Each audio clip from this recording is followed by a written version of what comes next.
여러분 안녕하십니까? 라디오 전망대 이용선입니다.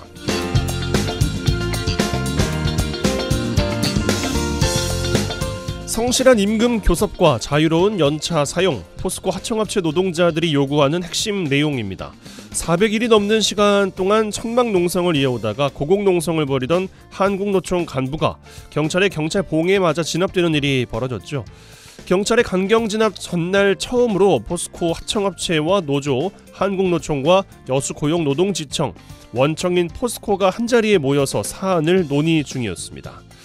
경찰의 강경 진압 이후 원청인 포스코는 사회적 대화 당사자로서의 책임조차 방기하고 있는데, 포스코가 침묵하고 있는 사이에 포스코 하청업체의 사태는 장기화되고 있습니다.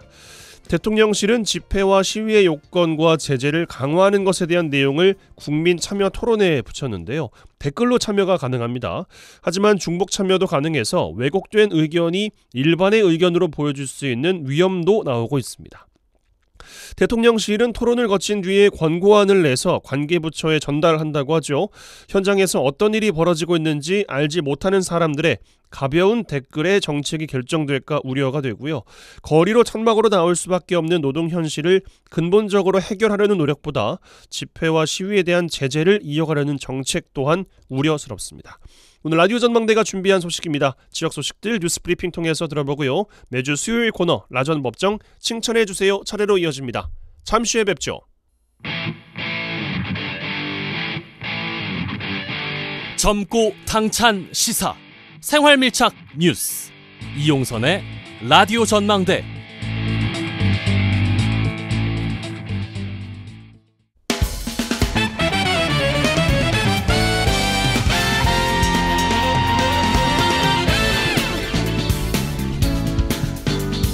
네, 6월 14일 수요일입니다. 라디오 전망대 시작합니다. 먼저 우리 지역 뉴스 정리해보죠. 뉴스브리핑 GBS 뉴스의 차범준 편집장과 함께합니다. 전화 연결돼 있어요. 안녕하십니까? 네, 안녕하세요. 네, 자 여수에서 시작하겠습니다. 최근에 여수에서 지역경제 포럼이 있었습니다. 여수 상공회의소 주최였는데, 이 자리에서 석유화학 산업이 주력인 여수의 산업구조에 대한 점검이 필요하다, 이런 주장이 나왔어요. 네, 지난주 여수 상공회의소가 개최한 제8회 지역경제 포럼에서 여수 지역의 주력 산업인 석유화학 생산 제품의 산업구조 변화가 필요하다는 경제계의 주문이 나왔습니다. 이번 포럼에서는 대한상공회의소 우태희 상근 부회장을 비롯해 산업계 관계자, 경제 전문가, 또 지역 경제인들이 참석했는데요. 대한상공회의소 우태희 상근 부회장은 석유화학 제품 생산에 주력하고 있는 여수 지역 산업 구조에 대한 점검이 필요하다고 주문했습니다. 우태희 부회장은 인사말을 통해 이 석유화학 업종의 경우 글로벌 수요 감소 및 중국의 기술 추격 등 위협 요인이 상존하고 있어 대안 마련이 필요하다고 밝히고, 석유화학 산업의 고도화 전략이나 더불어 수소 특화 산업 등 미래 산업을 키워야 한다고 주문했습니다. 이 우태희 부회장은 여수의 산업구조 특성상 이 온실가스 배출량이 많은데, 여수 지역의 석유화학 기업들이 이 바스프나 BF, 쉘 등 글로벌 석유화학 기업들처럼 온실가스 감축을 통한 이 ESG 경영 활동에 적극 나설 필요가 있다고 제안했습니다. 주제 발표에 나선 이 오병기 광주전남연구원 선임연구위원도 여수 제조업에서 석유화학이 차지하는 비중이 2021년 기준 98%에 달한다고 밝히고, 2016년 이후 석유화학의 부가가치가 하락함에 따라 여수시 경제계의 저성장세도 고착화되고 있다고 지적했습니다. 여수 지역의 석유화학 산업 비중이 98%라면 거의 100에 가까운 수치인데, 석유화학 제품을 대체할 미래 산업 육성이 필요하다는 거 아니겠습니까? 네, 주제 발표에 나선 이 한종희 한국에너지공대 교수는 여수가 키워야 할 미래 산업으로 수소 산업을 꼽았습니다. 한종희 교수는 현재 여수는 수소 생산 능력이 전국 2위로 전체 수소 생산의 34%를 담당할 만큼 수소 분야에 대한 잠재력이 크고, 특히 전 세계 그린 수소 시장이 2021년도에 4.4억 달러에서 2026년에는 43.7억 달러로 10배 넘게 성장할 것으로 보이고, 여수시나 중앙정부 차원에서 그린 수소 산업 육성에 적극 나서야 한다고 조언했습니다. 한 교수는 그린 수소 산업 자체가 초기 시장이다 보니 무엇보다 기술 개발이나 이 투자와 실증 단계에서의 적극적인 투자와 지원이 필요한 상황이라고 덧붙였습니다. 수소 산업 육성과 함께 여수시의 미래 주력 사업으로 여수시의 관광 인프라를 활용한 마이스 산업을 적극 육성해야 한다는 주장도 나왔습니다. 임영찬 한국해양문화관광산업연구원장은 여수의 경우 항공이나 고속도로, KTX 등 수도권에서 접근이 매우 용이하고 엔데믹 전환에 따라 여행 수요 또한 크게 증가할 것으로 보인다며 국내뿐 아니라 해외 관광객 유치를 위해 복합 해양 레저 관광 도시를 구축하고 마이스 산업을 전략적으로 육성해야 한다고 주문했습니다. 임 원장은 한국관광공사에 따르면 이 마이스 참가자의 1인당 평균 소비액이 일반 관광객들의 3배에 달하고 2012년 여수 엑스포 개최 경험이나 여수시의 강력한 의지로 마이스 산업이 여수 경제 성장에 새로운 동력이 될 것으로 확신한다고 밝혔습니다. 여수시가 기존의 석유화학 일변도의 산업구조에서 새로운 미래 산업으로 산업구조 전환이 필요하다, 이런 공감되는 형성이 된 것 같습니다. 정책 수립이랄지 세부적인 실천 계획 마련도 필요할 것 같습니다. 자, 광양으로 가죠. 광양시 진월면 주민들이 코스트코 광양점을 지역에 입점해달라면서 코스트코 한국지사에 건의서를 보내며 유치전에 나서고 있어요. 네, 광양시 진월면 섬진강변 상가번영회가 코스트코 코리아에 코스트코 광양점을 2025년 폐교 예정인 지역의 진월 남초등학교에 입점해 줄 것을 건의하고 나섰습니다. 이 지역 주민들이 직접 나서서 이 대형 창고형 할인 매장 유치 활동을 벌이는 특별한 경우인데요. 진월면 섬진강변 상가번영회는 최근 주식회사 코스트코 코리아 이 조민수 대표 앞으로 유치 건의서를 발송하고 회신을 기다리고 있습니다. 주민들은 진월 남초등학교가 폐교되면 주차장 1만 평에 건평 5천 평을 확보할 수 있어 입지가 적합하고 또 더구나 해당 부지가 광양시 시유지라 사용에 대한 협의가 용이한 장점이 있다는 입장입니다. 예, 코스트코 유치는 광양시에서도 유치에 관심을 갖고 있는 걸로 알고 있는데 최근에 시의회에서도 광양시의 입점 추진을 요청하는 시정 질의가 나오기도 했어요.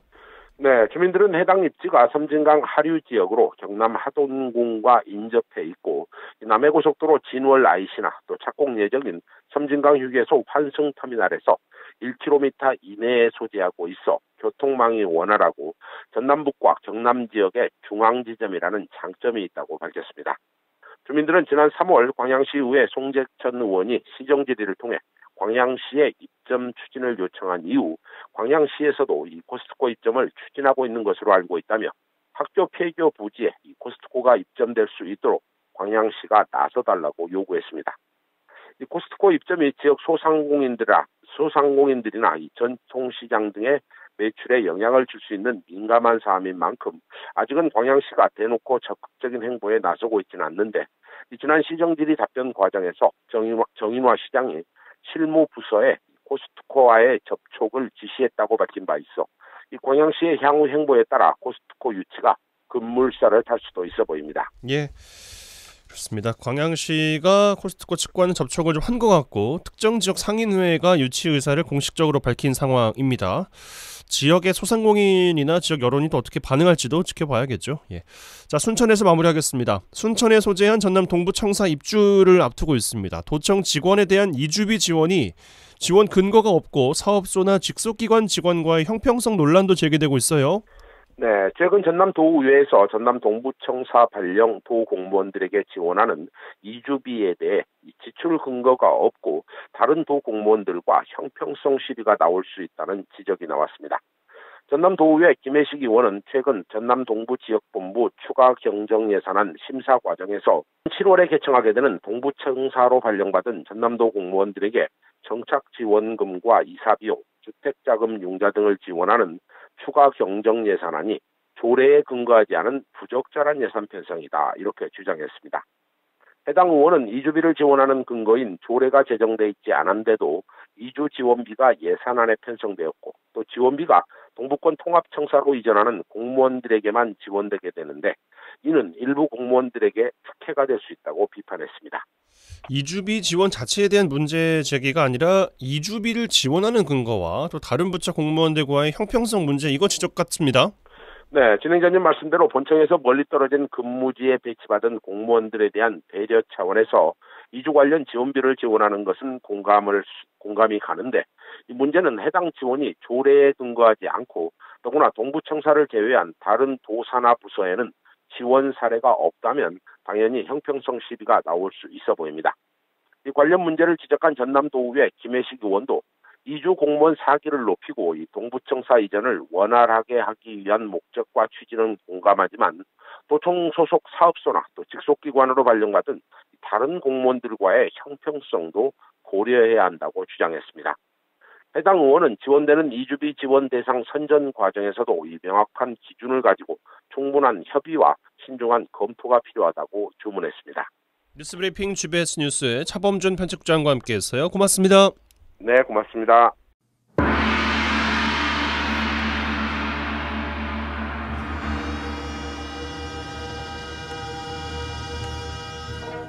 라전 법정.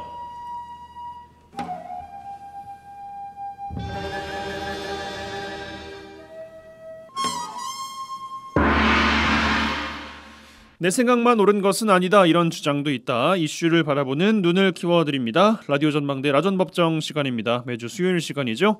자, 오늘도 두 분과 함께합니다. 부부 변호사 송하진, 이결아 변호사 두 분 어서 오십시오. 네, 안녕하세요. 안녕하세요. 네, 어떻게 지내셨습니까, 한준 또? 네, 늘 잘 별일 지내고 없이. 있습니다. 별일 없이 산다. 뭐 네. 그런 노래가 떠오르네요. 날씨가 많이 더워졌는데 예. 뭐 더위 대비 같은 것은 좀 하십니까? 아니면 뭐 식사로 좀 이렇게 대체하십니까? 더위 대비할 보양식? 것이 뭐 따로 있나요? 에어컨이 빵빵하게 나오는 시대에 살고 있으면서. 예. 사무실에 에어컨이 나오니까 에어컨이 나오는 그래도 사무실이 건강 관리를 천국인가요? 또 해야겠죠. 예, 그렇죠. 뭐 삼계탕 같은 것도 좀 챙겨 먹고 해야 될 것 같습니다. 선크림을 잘 바르고 다니세요. 아, 선크림. 제 어머니와 제 아내가 하는 이야기인 줄 알았어요. 네, 예. 선크림을 잘 안 바르더라고요. 저도 마찬가지인데 왜 이렇게 선크림 바르기가 싫을까요? 그러니까 땀이 나면 어차피 다 씻겨져 내려갈 거 뭐하러 바르는지. 참. 그리고 눈도 좀 따가운 것 같고. 워터프루프입니다. 워터프루프. 남자분들은 그 선크림을 잘 안 바르는 것 같긴 한데 저도 그렇고. 아니요. 귀찮죠. 좀 자외선- 그런 거죠. 자외선을 차단하는 데 있어서 선크림만한 게 없다고 해요. 그러니까 뭐 바디까지는 못할지언정 네. 얼굴에라도 좀 바르고 다니세요. 선크림. 네, 노력해 보양식을 하려고 하지 마시고요. 노력해 보겠습니다. 피부에 양보하세요. 네. 보양 선크림. 네. 그러니까 좀 여름만 되면은 아주 저도 이제 잔소리를 좀 달고 살았던 그런 맞습니다. 남리가 참 어려운 찍었네요. 거 저기 30초밖에 안 걸리는 거를 참 안 해가지고. 어려워. 그 스킨로션 같은 것도 저는 그 하나로 되어 있는 그런 걸 이제 올인원으로 쓴단 말이에요. 쓰시는 네, 거구나. 저도 딱 하나만 바릅니다. 귀찮잖아요. 통하는 게 좀 있네요. 예, 귀찮지 않습니까? 아니 이게 단순히 그 미용을 위한 게 아니에요. 그러니까요. 뭐 자외선 문제가 피부병이나 네, 자외선 문제가 요즘에 심각하기 뭐 때문에 오존도 참 심하다고 하긴 하던데. 네, 자외선 문제가 심각하기 때문에 하셔야 돼요. 네. 알긴 다 아는데 참 왜 이렇게 손이 안 가는지는 모르겠어요. 참 그 아내 말을 안 듣는 그 뭔가 유전 인자가 있나 봐요. 죄송합니다. 잘 바라겠습니다. 예. 자, 화제의 판결로 넘어가 보겠습니다. 이번 주 어떤 판결 주목해 보셨어요? 우울증으로 인해서 극단적인 선택을 한 경우에 사망보험금을 보험회사가 지급을 해야 된다라는 대법원 판결이 새로 나와서 소개시켜드리려고 가져왔습니다. 네. 이 사안 같은 경우에는 9년가량 우울증을 좀 앓다가 실질적으로 자유로운 의사결정을 할 수 없는 상태에서 극단적인 선택을 했다면 사망보험금을 지급해야만 한다라고 대법원이 판결한 사례인데요.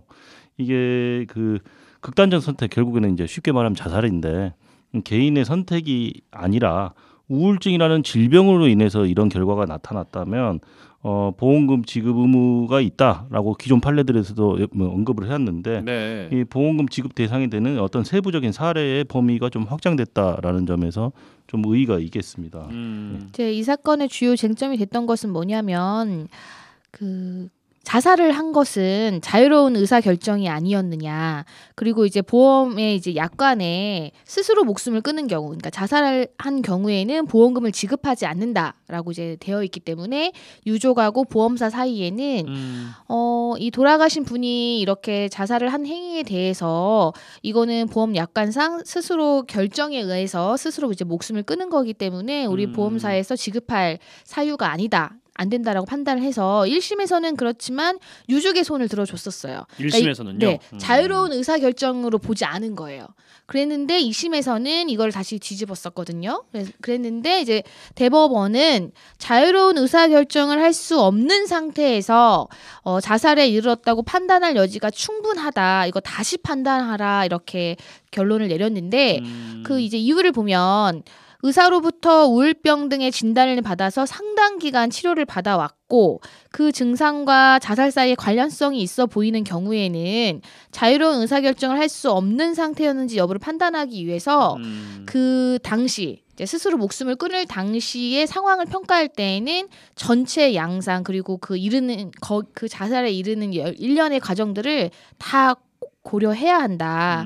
그냥 어떤 특정 시점에서는 뭐 이런 자유로운 의사 결정이지 않았냐 이런 행위만 들어가지고는 섣불리 평가해서는 안 된다라는 취지로 파기환송을 했어요. 사안을 조금 구체적으로 설명을 드려야 될 것 같아요. 이 사안 같은 경우에는 2010년에 우울증 진단을 받고 성인이 돼서도 계속적으로 우울증, 강박장애, 알코올 의존증 이렇게 치료를 받아왔다고 해요. 당사자가. 근데 이제 그 자살을 한 그 당일에 이 스트레스가 극심해졌겠죠. 근데 네. 이제 가족들에게 전화해서 뭐 엄마를 잘 부탁한다 뭐 이런 말까지 했었나 봐요. 암시를 했던 거군요. 사망 직전에. 아하. 그러니까 그걸 두고 2심에서는 이렇게 본 거예요. 이게 그 충동적인 어떤 그 자살이라고 하기보다도 자유의지에 의해서 자살한 거 아니냐 이렇게 가족들한테 전화까지 하고 엄마까지 당부할 정도면 충분히 자유의지로 이렇게 행동할 만한 어떤 그 의사 능력이 있었다라고 본 건데 대법원에서는 이렇게 본 거죠. 그러니까 단순히 뭐 자살 직전에 주변 지인들에게 전화를 했고 이런 것만 지엽적으로 바라보지 말고 그 전체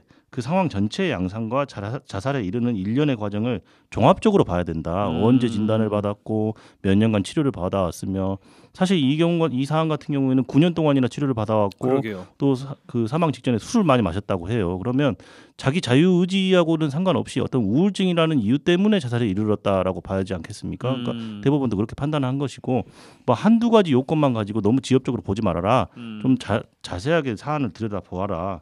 이렇게 해서 양상을 종합적으로 평가를 해야 된다라고 한 데 있어서 굉장히 의미가 있는 판결이라고 하겠습니다. 네, 9년 동안 우울증을 알았다라는 게 결정적으로 작용했다고 봐야 되겠어요. 그렇습니다. 그러면은 예. 9년이라는 또 시간이 예. 우울증이라는 것이 이제 질병으로 좀 인정받아가고 있는 상황에서 참 여러모로 좀 상담이랄지 전문가들의 도움이 좀 더 확장될 필요는 좀 있을 것 같습니다. 예.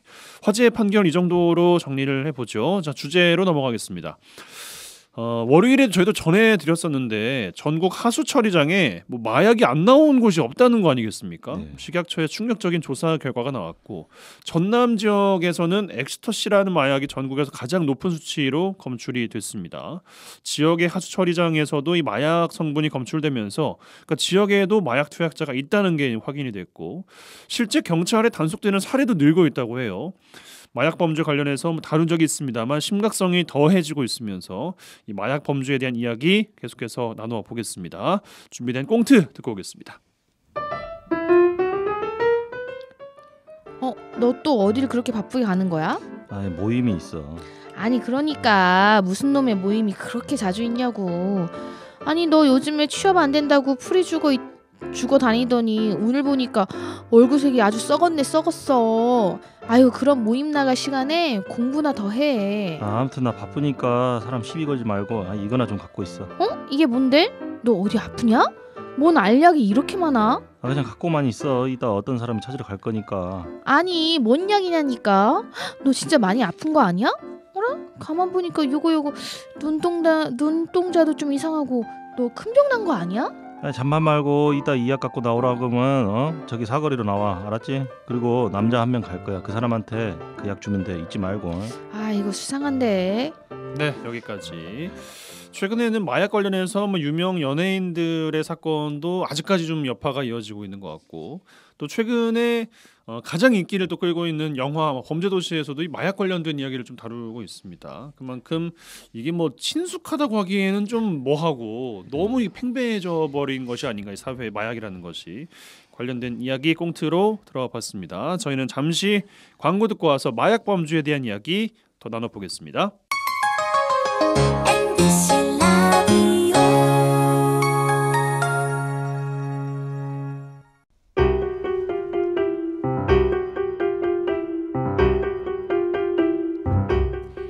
지역 뉴스 1시간 안에 정리해드립니다. 재미있고 편한 뉴스. 지역 시사는 역시 이용선의 라디오 전망대.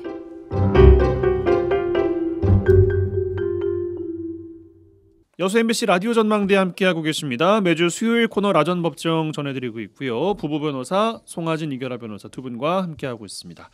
자, 오늘 이야기 나눌 주제는 마약 범죄입니다. 전국 하수 처리장에서 마약이 안 나온 곳이 없다는 거 아니겠습니까? 근데 뉴스 보면서 저는 궁금했던 게 하수 처리장이랑 마약이랑 뭔 상관이지라는 생각이 좀 들었는데 어떻게 좀 판단하고 계십니까? 그게 아마 이제 처리되는 과정에서 네. 검출되는 거 아닐까요? 이게 하수 역학이란 게 있어요. 하수 네. 역학. 그러니까 하수 처리장 역학이요? 예. 예. 하루- 어려운 거 아닙니까? 어려운 거죠. 뭐 저도 문과니까 잘 모르기는 하는데 제가 뭐 좀 알아보니까 예. 하수 처리장에서 시료를 채취해서 잔류 마약류 종류와 양을 분석하는 것입니다. 그래서 하수 유량이라든지 하수 채집 지역 내의 인구수 이런 것들을 고려를 해서 인구 대비 마약류 사용량을 추정하는 그런 게 있나 봐요. 그래서 식품의약품안전처가 전국 하수 처리장에서 이 조사를 했는데 이게 사실상 거의 다 그 모든 그 처리장에서 이 마약 성분이 검출됐다는 거 아니겠습니까? 그러니까 아마 이제 쓰고 남은 게 버려지거나 이제 사용한 뭐 주사라든지 뭔가 이런 게 있잖아요. 이제 그런 것들이 폐기되는 과정이 이제 하수로 흘러가는 거기서 시료를 채취했더니 반응이 나타난다는 거죠. 네. 실제로 최근 3년간에 연속적으로 조사된 34개 하수 처리장에서 불법 마약류가 7종이 있다고 하는데요. 5종이 한 번이라도 다 검출된 것으로 나타났다고 해요. 그러니까 상당히 심각하죠. 그리고 뭐 대표적인 게 필로폰, 히로폰이라고도 하죠. 그러니까 3년 연속 조사 대상인 34개 하수 처리장이 있었는데 모두 검출됐다고 합니다. 모두. 그러니까 당연하게도 이 지역 내에서는 당연히 뭐 좀 이런 마약류들이 사용됐다라고 보는 게 맞을 것 같고, 네. 엑스터시 같은 경우에도 매년 그 증가세로 나타났고, 이제 여기서 아까 서두에서 말씀하신 것처럼 좀 충격적인 것은 이 전남 동부권 도시인 여수, 순천, 광양의 추정치가 굉장히 두드러지게 나타났습니다. 그러니까요. 그러니까 뭐 여수시 조사에서는 뭐 필로폰, 암페타민, 엑스터시, 코카인도 나왔다고 하고요. 그래서 순천 역시 뭐 필로폰, 암페타민, 엑스터시 이런 것들이 나왔고, 뭐 광양 역시 뭐 필로폰이 검출됐다고 합니다. 그러니까 이런 걸 보면은 더 이상 뭐 안전지대 이런 것은 전혀 없다라고 또 봐야겠죠. 우리 지역 내에도 많이 퍼져 있는 것 같습니다. 네. 그러니까 하수 처리장이라는 게 그 생활용수를 처리하는 곳인 거잖아요. 네. 뭐 수도 시설이나 뭐 화장실이나 아무튼 그걸 걸러 가지고 물을 재활용하는 시설을 이야기를 하는 것인데, 거기에서 흘러나온 양만 봤을 때도 굉장히 우려할 만한 수준이다라는 것이니까, 이게 얼마나 생활 근접하게 나와 있는 건지 이를 알 수 있는 그런 또 말씀을 주신 것 같습니다. 온라인 채팅방 통해서 뭐 같이 투약할 사람을 찾기도 하고, 아예 뭐 대로변에서 사고 팔다가 막 적발되기도 하고, 이게 참 대담해지고 사례가 되게 일반화되고 다양화되고 있는 것 같아요. 어떻게 좀 보고 계십니까?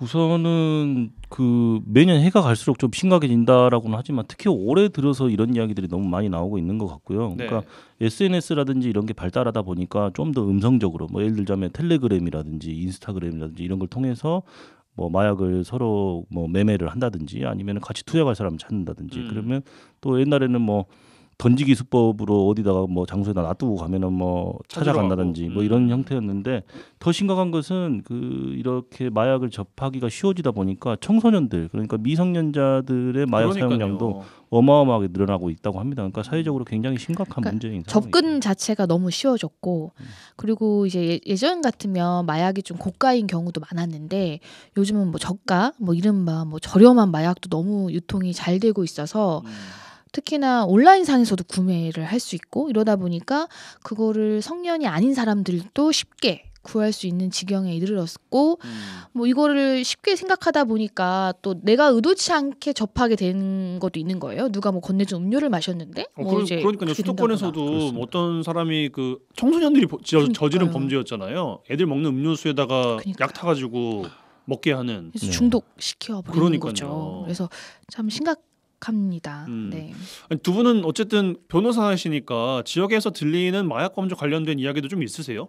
마약 범죄가 아주 창궐해 있는 창궐하다고요? 수준이죠. 그러니까 사실은 뭐 저희 지역을 비하하려는 의도는 전혀 없고요. 그러니까 네네. 여기 이 지역 역시도 자유롭지 마약 문제가 못하다. 굉장히 심각하다. 그리고 여기가 또 항만 지역이기도 하잖아요. 아하. 그래서 또 밀수의 경로로 들어오는 마약도 꽤 되는 것으로 제가 알고 있고 뭐 쉽게 막 이렇게 퍼져 있는 것 같아요. 그러니까 뭐 제가 접한 사안 중에는 택시 기사님이 손님한테 마약을 권유를 한다든지. 택시 기사님이요? 네, 이게 상상하기 힘든 일일 것 같지만 다 현실에 일어났다. 우리 지역에서 일어났던 일입니다. 갑자기 이 약 먹어볼래요? 이렇게 하신다고요? 기사님이? 그렇죠. 예. 그러니까 뭐 그런 것도 있고 뭐 유흥업소라든지 이런 것들 주변으로 뭐 이제 종사자라든지 뭐 이런 분들도 많이 하시는 것 같고 그리고 불법 체류자들 있지 않습니까? 그 외국인 근로자들 뭐 그런 분들 위주로도 많이 퍼져 있는 그런 실정인 것 같습니다.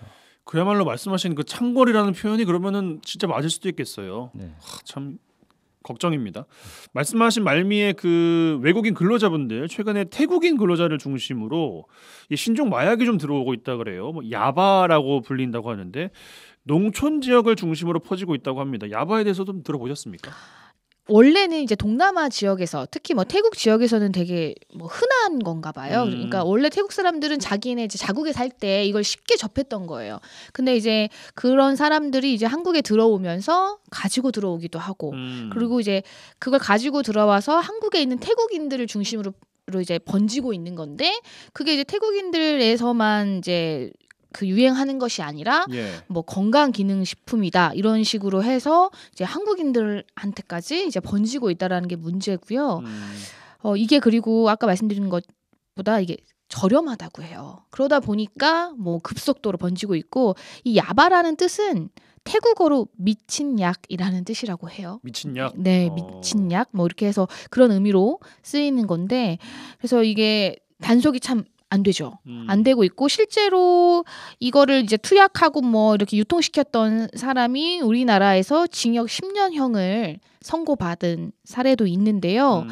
특히나 이게 이제 농어촌 지역에 이분들이 이제 노동자, 뭐 근로자로 또 가다 보니까 농어촌 지역을 중심으로 지금 번지고 있다라는 게 또 굉장히 좀 무서운 사실이에요. 적발 제기도 참 쉽지가 않고. 네. 예. 건강기능식품이라면 이제 농어촌에 좀 어르신들이 많으니까 그러게요. 또 이게 또 혹할 수 있잖아요. 그래서 이거 무서워요. 그러게요. 갑자기 막 부모님이 생각이 나더라고요. 저도 시골에 이게 계시니까. 태국 마약이다 보니까 태국인 그 근로자들 사이에서 좀 이렇게 퍼져 있는 것 같은데 사실은 이게 결국에는 우리 농민 어민에게도 확산하는 상황은 역시 충분히 고려해 볼 수 있는 상황이다 보니까 그래서 더 우려가 되는 것이겠죠. 네.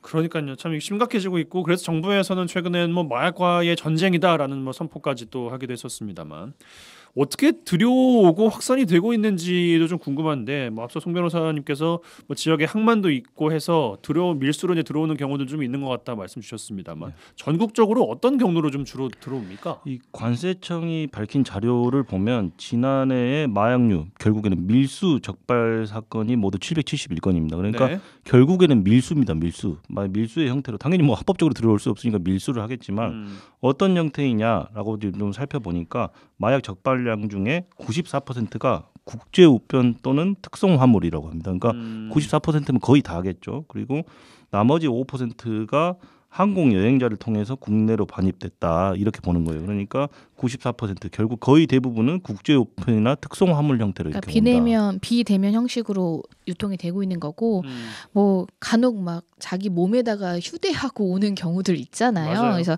그런 이제 여행자를 통한 이제 밀수는 많이 없어져서 이제 5% 정도인데 사실 실제로 세관이나 검찰에서 이거 일일이 전수조사하면 되겠죠. 여행객의 뭐 이런 건 아니면은 사실 뭐 이런 특송화물 국제우편은 또 뭐 개인 사생활 이런 부분도 있는데 그러니까 다 뜯어볼 수도 없는 그러니까요. 거고. 그 사실 물리적으로 그게 불가능한 거예요. 그리고 사실 이게 통계치보다는 항상 더 많다고 생각해야 되는 거예요. 이건 그냥 말 그대로 적발된 거기 때문에 그들의 입장에서는 재수 없게 걸린 거잖아요. 그래서 실제로는 훨씬 더 많이 퍼져 있을 거라는 거고요.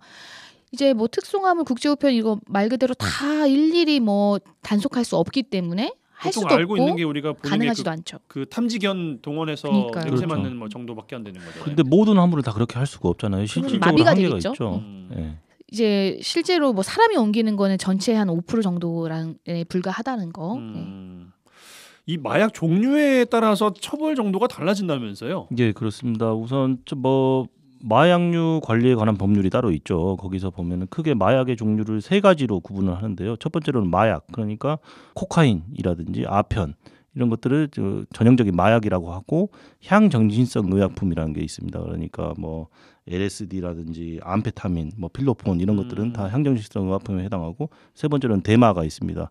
그리고 근데 이렇게 종류가 굉장히 다양하잖아요. 그리고 앞으로도 계속적으로 심종 마약이 나오고 있고 근데 그런 어떤 종류에 따라서 처벌 수위나 형량이 다 달라집니다. 그러니까 이걸 구분하는 기준이라는 것은 그 의료용으로 쓰이냐 안 쓰이냐 그리고 오용하거나 남용할 우려가 심하냐 안 심하냐 그리고 정신적 신체적 의존성을 일으키는 정도에 따라서 이렇게 마약의 강도를 이제 구분을 해놨고 그 종류에 따라서 뭐 단순 투약이냐 소지냐 아니면은 매매 및 알선 아니면 수출입 제조 이렇게 형태로 나눠서 이걸 좀 정리를 할 수가 있는데 기본적으로 마약의 어떤 강도나 위험성에 따라서 처벌 수위는 당연히 달라집니다. 그래서 뭐 1년 이상의 징역형을 선고하게 되는 그런 마약류도 있고요.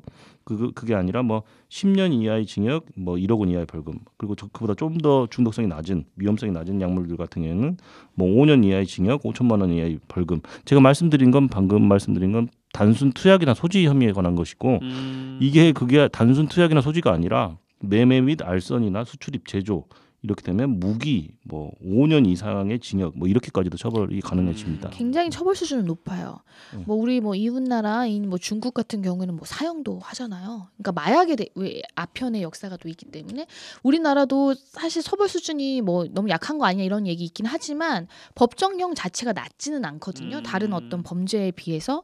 그래서 방금 말씀하신 것처럼 예를 들어서 LSD 같은 경우에는 아예 의료용으로 안 쓰여요. 오용이나 남용 우려가 엄청 커서 그리고 또 안전성 자체도 결여되어 있다고 해서 이게 지금 아까 말한 1년 이상 징역에 해당하는 좀 가장 높은 등급의 그거고 이건 이제 향정신성 의약품에 한해서 말씀드리는 거예요. 아까 말한 뭐 아예 마약으로 규정하고 있는 거 별개로. 그다음에 아주 제한된 의료용으로만 쓰이는 거 가장 대표적인 게 필로폰이죠. 이거는 그나마 아까 그것보다는 좀 낮아서 10년 이하의 징역이나 1억 원 이하 벌금인 거예요. 그래서 이렇게 좀 다 나뉘어져 있고요. 뭐 우리가 많이 듣는 뭐 프로포폴 뭐 이런 것도 아까 10년 이하의 징역이나 1억 원 이하의 벌금 이렇게 이제 규정은 되어 있습니다. 그래서 무서운 건 그런 것 같아요. 이게 중독이 아주 강하다는 거. 그래서 이게 한 번만 한 사람은 없다라는 그게 가장 좀 무섭죠. 그래서 아무래도 처벌 수준이 이제 높죠. 처벌 수위가 높습니다. 유형별로 봤을 때는 제조가 가장 엄하게 처벌이 되는 건가요? 형을 보면은 매매 및 알선 이제 단순 투약 또는 단순 소지, 매매 및 알선, 수출입 및 제조로 갈수록 형량이 더 높아지는 건 맞아요. 그래서 그러니까 매매 및 알선보다도 더 세게 가는 것은 수출입 및 제조. 그러니까 수출입 및 제조. 만드는 사람이 있고 이거를 유통시키는 사람이 있으니까. 애초에 만든 사람이 제일 세게 처벌받는 거긴 하는 거군요. 그렇죠. 수출입 및 제조가 가장 강력한 형량을 적용받게 됩니다. 네. 뭐 이게 뭐 유통이라는 말을 써도 될지는 또 역시 뭐 모르겠습니다만 꽁트 사례 보면 갑자기 친구한테 약 좀 들고 있어 막 이러잖아요. 자기 모임 있다고 하면서. 근데 그 모임도 뭐 정상적인 모임은 아닌 것처럼 보입니다만 요렇게 뭐 운반을 했을 경우에는 어떻게 좀 처벌이 됩니까? 친구한테 뭐 맡아달라 했던 친구가 뭐 만약에 몰랐다 뭐 이것도 참작이 되는지도 궁금하고. 아까 그 마약관리법 이제 줄여서 마약관리법이라고 하는 것은 투약하는 거 외에도 이제 소지하고 있는 거 그걸 내가 뭐 투약 안 했어도 그냥 가지고 있다는 것만으로도 그리고 뭐 관리하고 여기 이제 운반도 아예 들어가요. 운반하는 거 다 들어가니까 이것도 1년 이상의 유기징역이에요. 근데 나는 아무것도 모르고 그냥 운반만 했어요. 이거 참 입증하기 힘들어요. 실제로 재판에 가게 되면 이거 그냥 누가 정말 단순한 업무인데 돈을 많이 주는 거예요. 이거 그냥 들고만 있어도 50만 원 드릴게요. 뭐 예를 들어서 그래서 그냥 50만 원 벌자 이런 마음으로 그거 들고 있었다가 체포돼서 몰랐어요. 이 물건이 뭔지 몰랐어요. 이거 입증하기가. 그래서 만약에 고의성이 인정된다 그러면은 역시 처벌 대상이 되는 거죠. 네. 그러니까 아무것도 모르고 했다라고 하는 것이 사실상 그게 잘 안 먹히죠. 그리고 이 경우 우리 꽁트 사례 같은 경우에는 이제 운반으로 볼 수가 있을 것 같은데요. 그게 아니라 아예 진짜 매매를 알선하기 위해서 내가 여기서 받아가지고 저기다 넘겨주고 뭐 수수료를 받는다든지 그럼 이건 매매 알선이잖아요. 매매 알선의 경우에는 무기 또는 5년 이상의 징역입니다. 그러니까 훨씬 사안이 심각해질 수도 있는 거죠. 네. 뭐 꽁트야 뭐 친구가 뭔지 모르고 잠깐만 들고 있어봐 뭐 이렇게 이야기하긴 했지만 뭐 이 변호사님 말씀하신 것처럼 잠깐만 들고 있어도 뭐 50만 원 드릴게요 하면 누가 봐도 좀 비정상적인 그렇죠. 거래인 거잖아요. 근데 뭐 그게 의심해 보셔야 될것 단일회성으로 같아요. 그랬다면 뭐 그거 가지고 뭐 이렇게 아까 뭐 엄청난 뭐 실형까지는 안 나올 수는 있겠지만 대부분 또 그게 일회성이 그치지 않거든요. 그렇죠. 처음에는 모를 수 있어도 이게 2번, 3번 반복되다 보면 아 이게 불법성. 보이스피싱도 마찬가지예요. 보이스피싱에서 그 현금을 전달하는 그런 책들 있잖아요. 예. 다 모른다 그래요. 고액의 알바를 하고 근데 모를 수가 없거든요. 왜 힘을 별로 들이지 않는데 왜 고액을 줄까요? 그러니까요. 거기서부터 뭔가 불법성을 의심을 해야 된다는 거예요. 네. 광주를 비롯해서 4대 권역의 검찰청에서 마약범죄 특별수사팀을 가동하고 있다고 하거든요. 어떤 일을 좀 주로 하고 있을까요?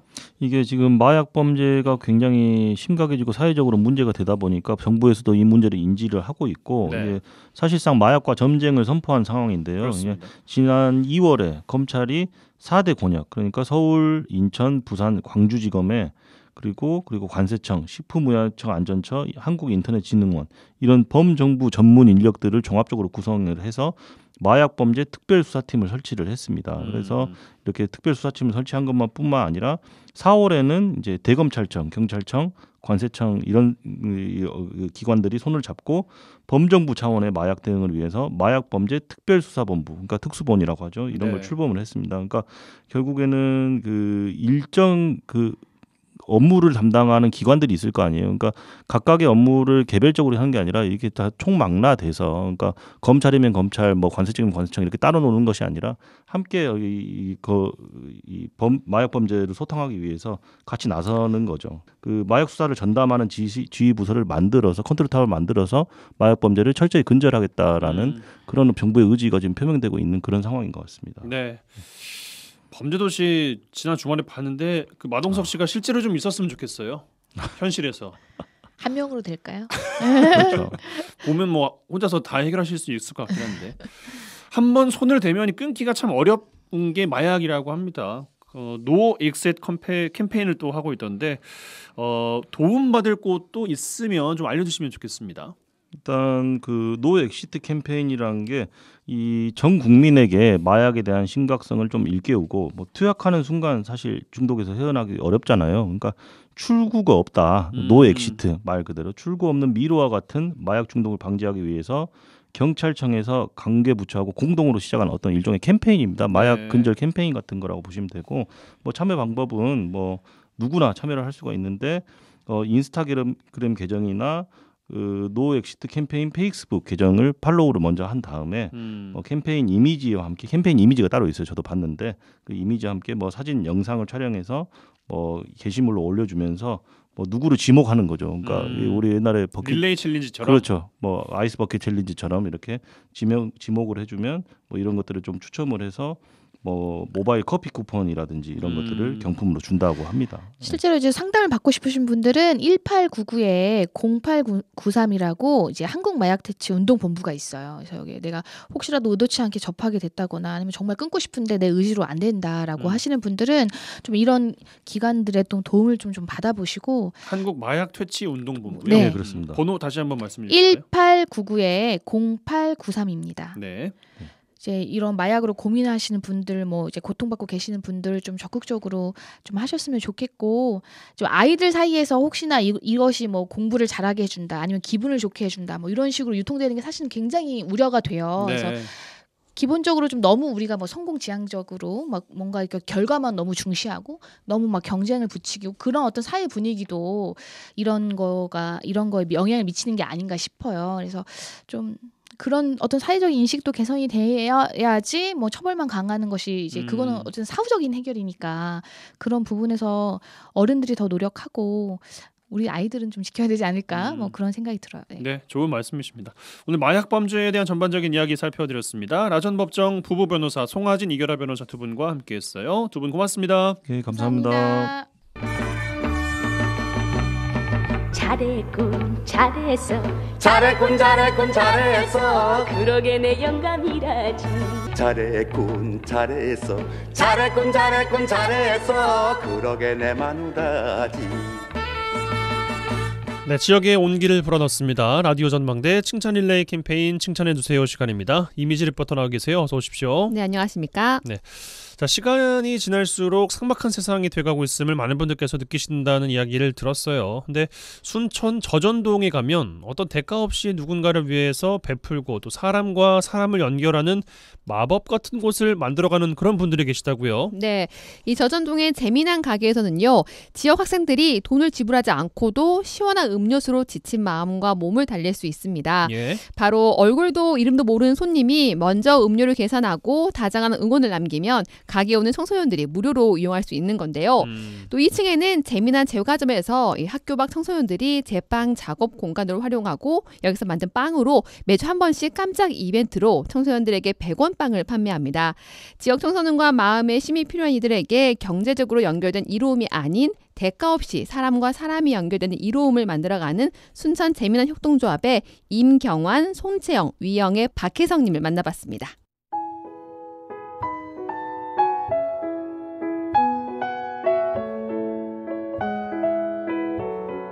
이 재미난 가게를 생각하셨던 이유가 있으실까요? 재미난 협동조합 이사장 임경환입니다. 일단은 2층에 빵집이 있었는데 학교 밖 청소년 창업 공간, 여기 학교 밖 청소년이 1년 동안 사장이 되어보는 프로젝트를 했었어요.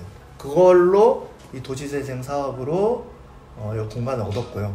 그러니까 전혀 우리가 관리 안 하고, 그러니까 너희들이 몇 시부터 일할 건지, 몇 시까지 일할 건지, 주문은 받을 건지 말 건지, 재료 같은 거 사는 것까지부터 모두 다 그 친구들이 일단 자치적으로 해보게 한 거거든요. 이 1층에 이제 다시 공간이 났다 그래서 저희가 이제 들어오면서 첫 번째는 어쨌든 저 제과점 빵을 좀 잘 만들어가지고 팔아보고 싶다 이런 게 하나 있었고, 또 하나는 우리가 이제 아까 맡겨놓은 가게라든지 맡겨놓은 카페를 여기서 우리가 한번 그런 모델로 좀 보여주자, 그런 측면이 있어서 환대 문화를 해보자는 거. 환대. 사실은 아이들이 이걸 경험하면서 제일 많이 하는 게 뭐라면 신기하다. 뭐 거저 받아본 적 있니? 공짜로 받아본 적 있니? 그랬더니 별로 없다는 거야. 대가로 뭔가를 받는 게 아니라 그냥 너를 응원하는 사람이 있어 라고 하는 것들을 그냥 거저 주는 거지. 지역이 청소년들을 아니면 어른들을 누군가가 자기를 응원하고 있다, 이런 약간의 감각, 이런 문화를 좀 퍼뜨리기 위해서 하는 거죠. 그런 그냥 하나의 시범 사업이고, 여기 지금 100원 빵 같은 것도 하고 있어요. 100원 빵 학교 시간에 맞춰가지고 일시적으로 그냥 번개처럼. 그래서 한 애들이 이렇게 몰려올 때쯤에 얘들아 빵 100원이야. 근데 애들이 처음에 쭈뼛쭈뼛해. 아 뭐지? 갑자기? 근데 한 명이 이제 받기 시작하니까 나도 그러면서 그 기존의 약간의 상식을 파괴하는 거지. 돈이라고 하는 거에 대한 이거를 하기 위해서는 얼마의 돈이 필요하고 이걸 자꾸 교환하는 약간 느낌에 익숙해져 있는데, 그런 것만 있는 건 아니다 세상이. 그런 것들을 아이들이 좀 경험하면 좋겠다. 그리고 누군가 계속 응원한다. 그러니까 맡겨놓은 음료 다 100원 빵, 이거는 같은 취지로 하고 있는 거고.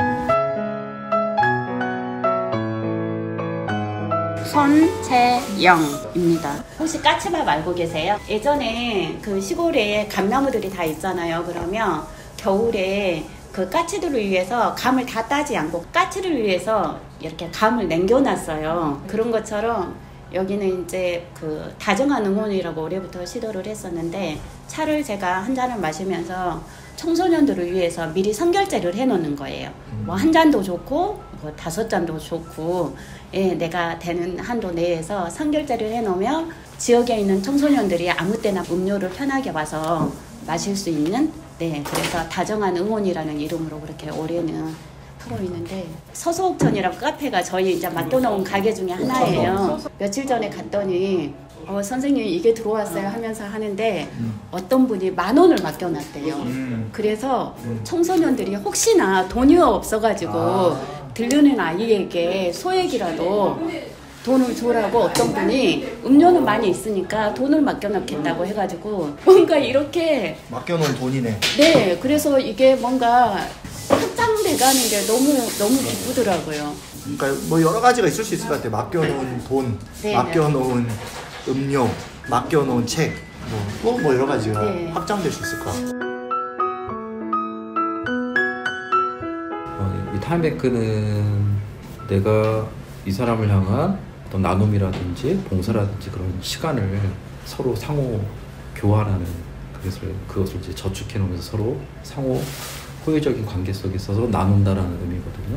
이 공간이 만들어지면서 자연스럽게 이어지고 있는 것 같아요.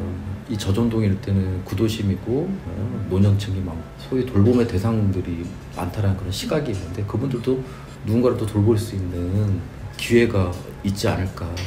근데 그러려면은 그런 공간과 그걸 이어주는 역할을 하는 분들이 좀 연결이 되면 가지고 있는 것들을 가치를 균등하고 평등하게 바라본다면 충분히 없는 사람들도 부유한 사람들에게 내가 당당하게 봉사를 요청할 수 있고 나도 할 수 있다라는 일종의 공동체 체계를 만들어 가자라는 취지예요. 여행을 가야 되는데 우리 집 강아지 돌봐줄 사람은 필요해요. 그럼 제가 가서 할게요. 그리고 선생님 다음에 우리 도울 일을 생기면 같이 좀 교환해요. 라는 식으로 이야기들이 지금 만들어지고 있고 또 새로운 분들이 그 마음을 이어가서 서로 연결되는 상호작용. 지금까지 삶은 경제적인 이유 때문에 살았다 하면 지금은 정말 이제 보람이 있어요. 약간 봉사는 한다는 생각도 들고 이렇게 또 사람들하고 같이 또 연결이 되니까 여기서 만났던 사람들은 정말 내가 모든 사람들이 그래도 뭐 이렇게 좀 좋은 일을 하고 싶어 한다는 그런 생각을 갖고 있다는 생각이 들었어요. 그리고 이게 음료를 마시고 간 학생들도 너무 기분 좋아라고 왜 이런 이게 웬일이야 웬떡이야. 선생님께서 도움을 주는 자와 도움을 받는 자의 가운데에 계시잖아요. 그렇지, 연결고리 거기서 느끼는 감정도 굉장히 많을 것 같으세요. 내 역할이 참 중요하구나 이런 생각이 들죠. 약간 마음이 지치거나 좀 위안도 받고 싶고 이런 사람들이 또 찾는 곳이고 그러므로 해서 자기가 또 지친 사람들도 커피 한 잔 제공을 하면서 또 본인 또 위안을 받고 가는 것 같기도 하고. 지금 저렇게 메시지가 하나하나 쌓여갈 때마다 음료가 한 잔에 쌓여가는 거잖아요. 그렇죠. 뿌듯하실 것 같아요. 어떠세요? 그죠, 뿌듯하죠. 그래서 제가 저 재미난 가게 오픈할 때부터 D 플러스 며칠하고 이제 13이 됐거든요. 그 사연들을 하나씩 준 것 같아요. 혹시 가장 기억에 남는 사연이 있으세요? 칠곡에 오신 분이 여기 방문을 했어요. 그래가지고 이런 것들을 보면서 감동을 받고 칠곡에 가서 또 참외를 한 박스 보낸 거예요. 그 참외를 가지고 이제 참외 플러스 와플 플러스 아이스크림 이름을 참아주세요. 그렇게 지었어요. 그래가지고 우리가 신메뉴를 개발을 했잖아요. 서비스를 제공했더니 사람들이 너무 좋아한 거예요. 그분들이 그렇게 감동을 받고 참외를 보내주고 그 참외가 또 그렇게 신메뉴 개발이 되고 사람들한테 즐거움을 주고 그렇게 준 거예요. 이런 공간들에서 약간 사람들이 돈 없어도 마음 편하게 지낼 수 있는 마을이면 좋겠다. 사람과 사람 사이에 뭔가 마음이 오가는 이런 바람도 좀 있거든요. 사람과 사람을 이어주는 가게라고 되어 있어요. 부제가. 그게 이로움이다. 이로움을 선물해주고 싶다. 서로 선물하자 이런 느낌. 근데 사람들은 원래는 그런 게 더 바라고 있는 건 아닌가 이런 생각이 들어요.